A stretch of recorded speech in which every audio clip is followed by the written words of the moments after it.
이번 검찰 학살은 대통령과 법무부 장관의 사법농단이다. 이렇게 제가 보여집니다. 최근 검찰 학살을 보면 문재인 대통령의 한 번도 경험해보지 못한 나라의 실체가 무엇인지 분명해졌습니다.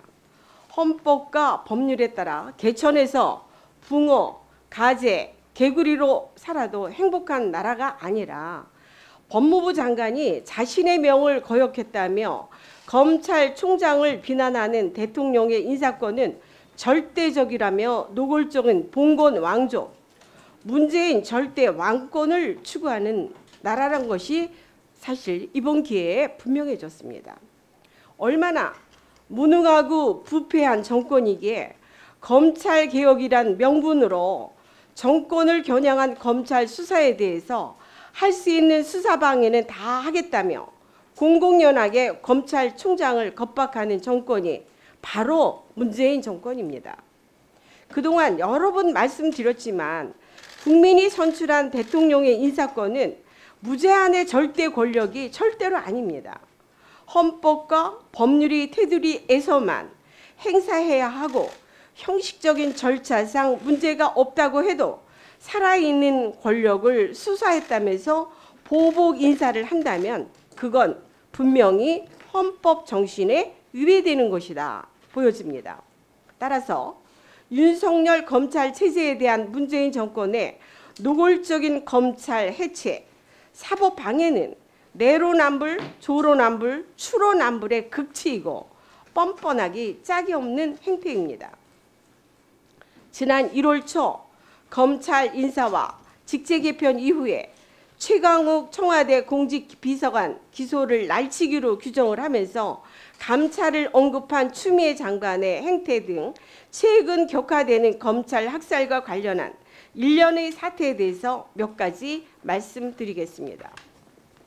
우선 최강욱 비서관은 자신에 대한 검찰의 기소를 검찰 쿠데타라면서 감찰의 필요성과 함께 공수처를 앞세워 검찰총장을 협박했는데 최강욱 비서관이 저지른 일은 공직자 이전에 개인일 때 저지른 일임에도 검찰의 소환 요구에 불응하면서 오히려 사적인 보복을 공수처로 하겠다며 범죄 피의자가 대통령 그늘 밑에 숨어서 검찰총장을 협박하고 있는 것입니다.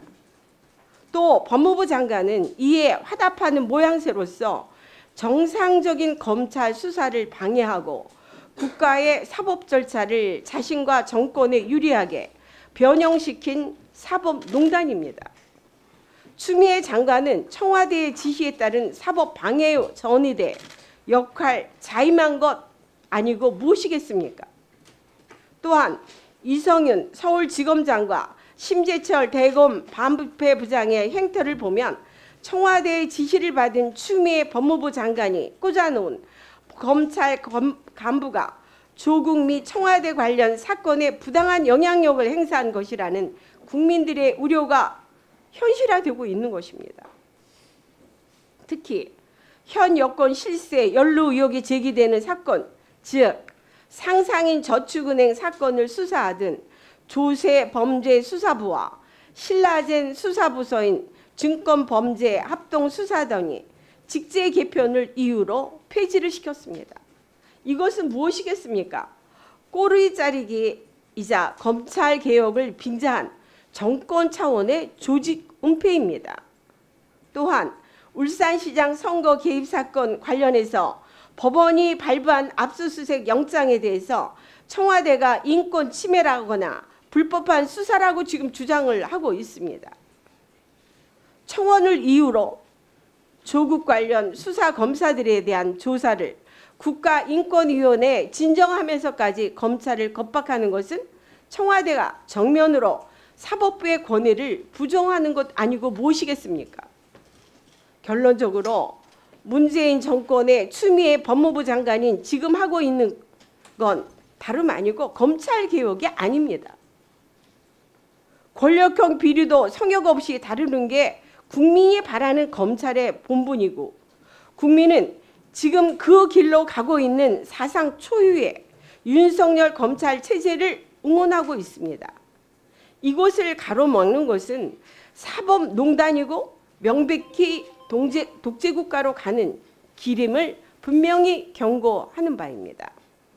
군사 덕제 정권 때도 볼 수 없었던 이런 후한무치한 권력자들과 지지자들을 경험해 본 적 없는 요즘이 바로 문재인 대통령이 말한 한 번도 경험해 보지 못한 나라인지 정말 묻지 않을 수 없을 것 같습니다.